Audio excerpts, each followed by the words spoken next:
Assalamualaikum warahmatullahi wabarakatuh. Anak-anak kelas 8 yang Ibu banggakan, alhamdulillah hari ini kita akan mempelajari materi tentang Al-Quran dan keistimewaannya. Dan mari kita mulai pembelajaran kita hari ini dengan mengucapkan basmalah. Bismillahirrahmanirrahim. Setelah mempelajari materi tentang Al-Quran dan keistimewaannya, diharapkan kalian mampu memahami sejarah diturunkannya Al-Quran, memahami pengertian dan hakikat Al-Quran, dan mampu mengidentifikasi keistimewaan Al-Quran. Pertama, kita akan membahas sejarah diturunkannya Al-Quran.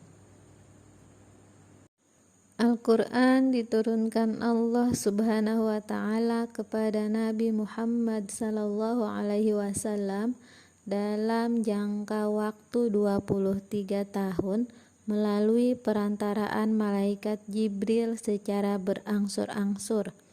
Dimulai dari bulan Ramadan ketika Nabi Muhammad Sallallahu Alaihi Wasallam sedang bertahanus di Gua Hira, hingga wahyu terakhir ketika beliau sedang melaksanakan haji wada. Para ulama membagi sejarah turunnya Al-Quran dalam dua periode. Yang pertama periode sebelum hijrah, dan yang kedua periode sesudah hijrah. Yang pertama periode sebelum hijrah atau periode Makkiyah atau periode Mekah, yaitu ayat Al-Quran yang turun sebelum Nabi Muhammad SAW melakukan hijrah ke Madinah. Berjumlah 86 surah, diturunkan selama 12 tahun 5 bulan.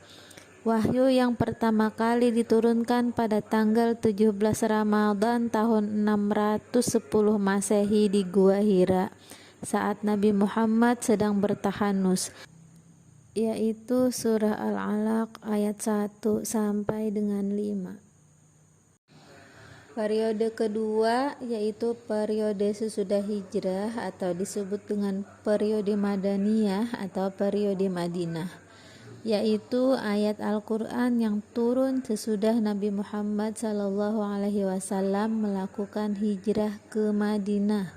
Berjumlah 28 surah, turun selama 9 tahun 9 bulan. Selama masa periode ini, dakwah Al-Quran telah dapat mewujudkan suatu prestasi besar karena para penganut agama Islam dapat hidup bebas melaksanakan ajaran-ajaran agama Islam di Yasrib yang kemudian diberi nama Al-Madinah Al-Munawwarah. Wahyu terakhir yang diturunkan kepada Nabi Muhammad SAW adalah surah Al-Maidah ayat 3. Sejarah pembukuan Al-Quran. Pada masa sebelum wafat Rasulullah, kaum muslimin mendatangi Nabi untuk menghafal dan mempelajari Al-Quran.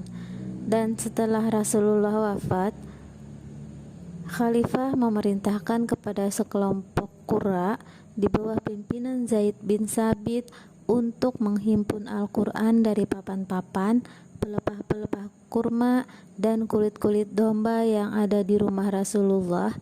Setelah selesai menghimpun, mereka menyalin beberapa naskah dan dibagikan ke beberapa negeri Islam. Yang kedua, kita akan membahas pengertian dan hakikat Al-Quran. Al-Quran menurut bahasa berasal dari kata qara, yaqra'u Qur'anan, yang artinya bacaan atau yang dibaca.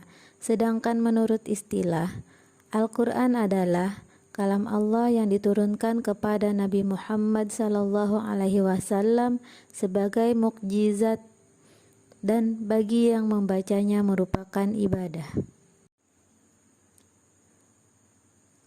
Al-Quran juga mempunyai nama-nama yang cukup banyak. Di antara nama-nama lain Al-Quran adalah Al-Kitab, Al-Furqan, Az-Zikir, Al-Huda, An-Nur, Al-Bayyinah.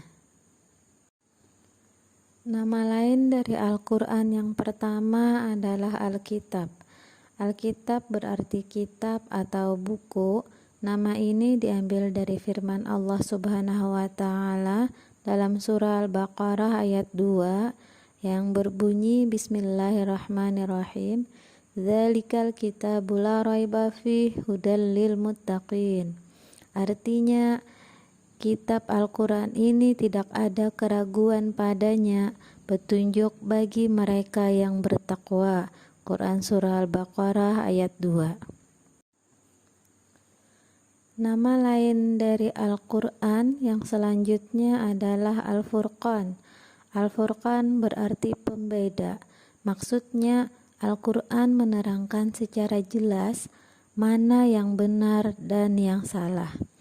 Nama ini diambil dari firman Allah Subhanahu wa Ta'ala dalam Quran surah Al-Furqan ayat 1. Bismillahirrahmanirrahim.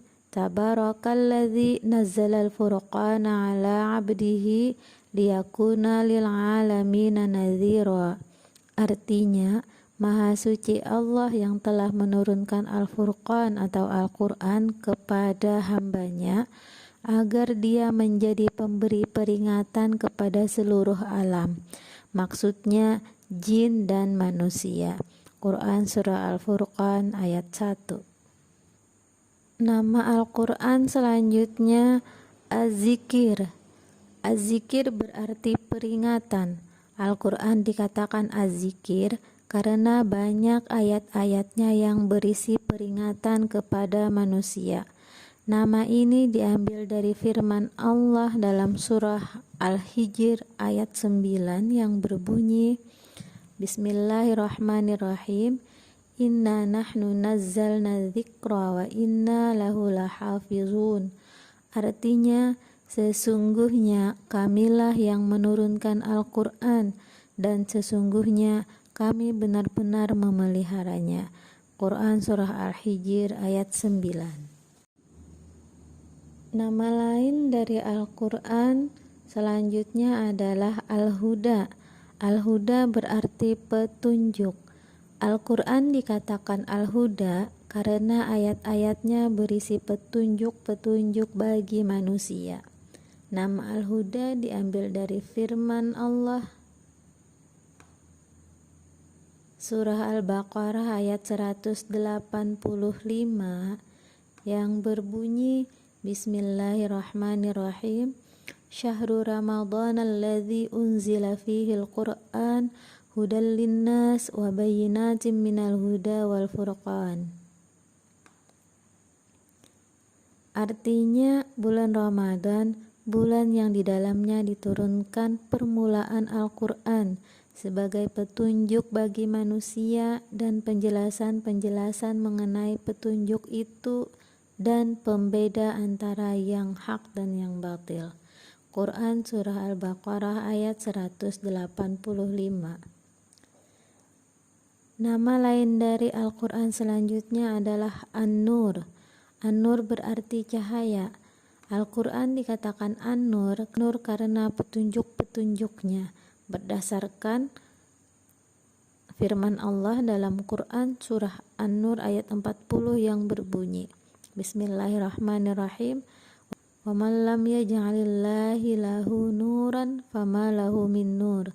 Artinya, barang siapa yang tiada diberi cahaya atau petunjuk oleh Allah, tiadalah dia mempunyai cahaya sedikit pun. Quran surah An-Nur ayat 40. Selanjutnya Al-Bayyinah. Al-Bayyinah berarti keterangan. Al-Quran dikatakan Al-Bayyinah karena ayat-ayatnya berisi beberapa keterangan atau penjelas bagi suatu masalah. Nama ini diambil dari firman Allah Subhanahu wa Ta'ala. Bismillahirrahmanirrahim. Lam yakunil ladzina kafaru min ahlil kitabi wal musyrikina munfakkina hatta ta'tiyahumul bayyinah. Artinya, orang-orang kafir, yakni ahli kitab dan orang-orang musyrik, mengatakan bahwa mereka tidak akan meninggalkan agamanya sebelum datang kepada mereka bukti yang nyata. Adapun bukti atau dalil tentang kebenaran Al-Quran terdapat dalam surah Al-Maidah ayat 48 yang artinya, dan kami telah turunkan kepadamu Al-Quran dengan membawa kebenaran, membenarkan apa yang sebelumnya, yaitu kitab-kitab yang diturunkan sebelumnya, dan batu ujian terhadap kitab-kitab yang lain.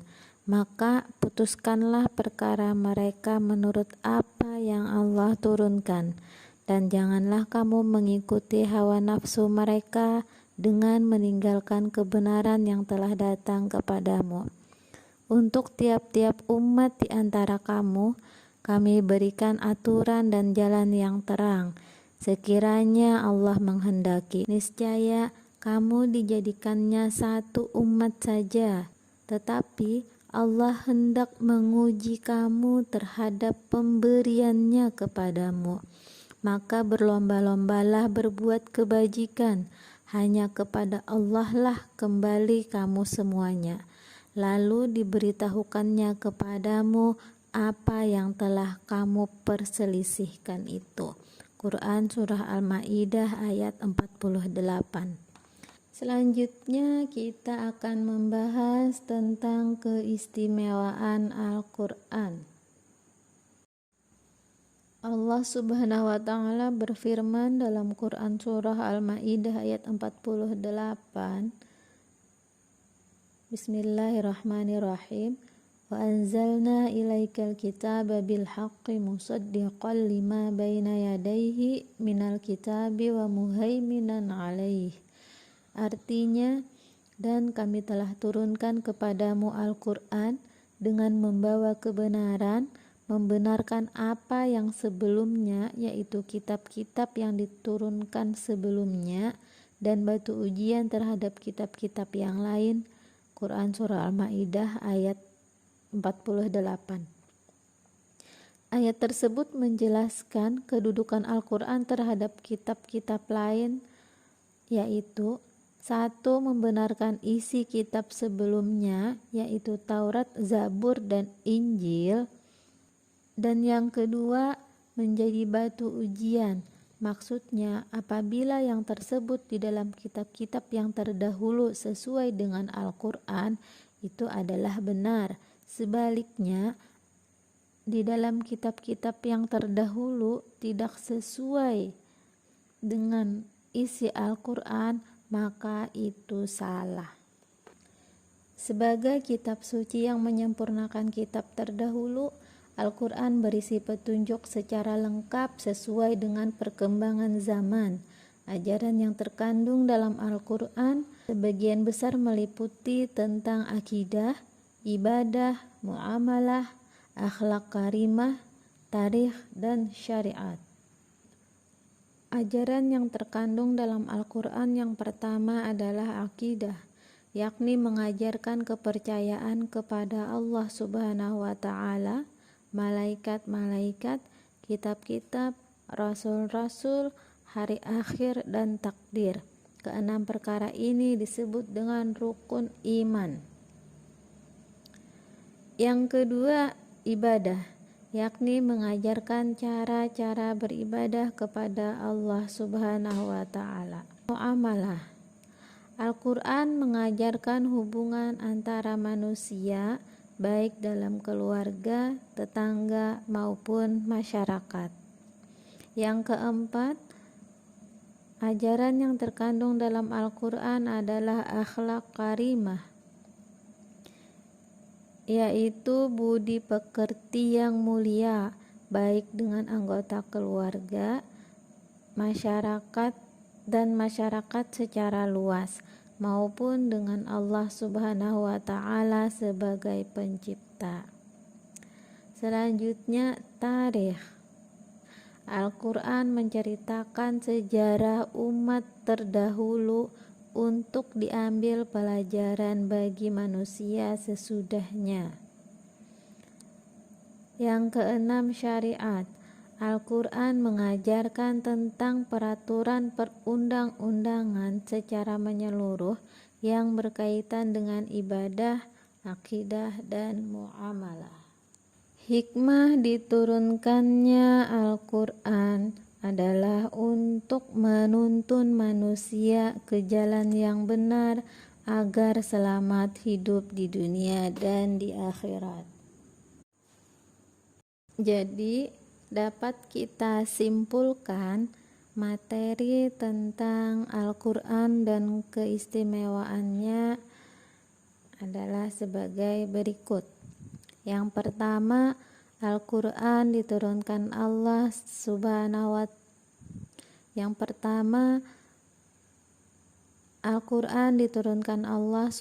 wa Ta'ala kepada Nabi Muhammad sallallahu alaihi wasallam dalam jangka waktu 23 tahun melalui perantaraan malaikat Jibril secara berangsur-angsur dalam 2 periode. Periode pertama periode sebelum hijrah dan periode kedua periode sesudah hijrah. Ayat yang turun pada periode pertama dinamai ayat-ayat Makkiyah dan ayat-ayat yang turun pada periode kedua dinamai ayat-ayat Madaniyah. Yang kedua, sejarah pembukuan Al-Quran dibagi dalam 2 tahap, yaitu Al-Quran pada masa sebelum wafat Rasulullah, di mana beberapa sahabat yang tekun membaca Al-Quran, menghafal dan memelihara surah-surah dan ayat-ayatnya. Mereka inilah yang kemudian dikenal dengan sebutan Al-Qurra. Sedangkan tahap kedua, Al-Quran pada masa sesudah Rasulullah wafat.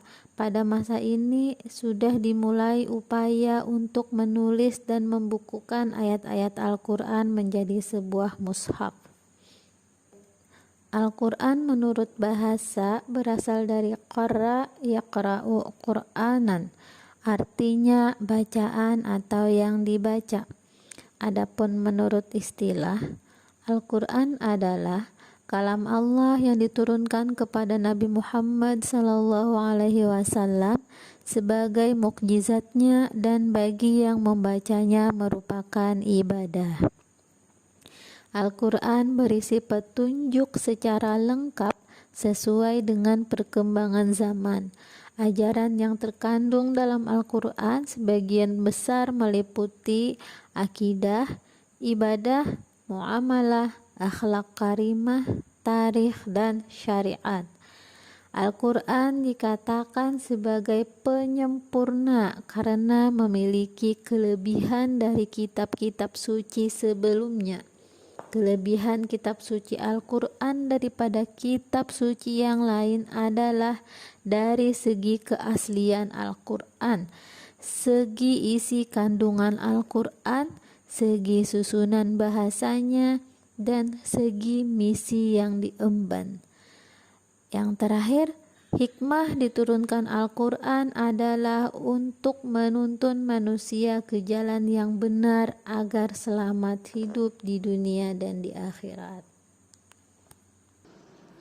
Tugas yang harus dikerjakan pada pembelajaran hari ini adalah sebutkan hal apa saja yang sudah kalian lakukan sebagai bukti kecintaan kalian terhadap Al-Quran. Demikian materi pembelajaran kita pada hari ini, yaitu Al-Quran dan keistimewaannya. Semoga apa yang kita pelajari dapat meningkatkan kecintaan kita kepada Al-Quran dan kita termasuk orang-orang yang selamat hidup di dunia dan di akhirat. Amin ya rabbal alamin. Akhir kata, Billahi taufiq wal hidayah. Assalamualaikum warahmatullahi wabarakatuh.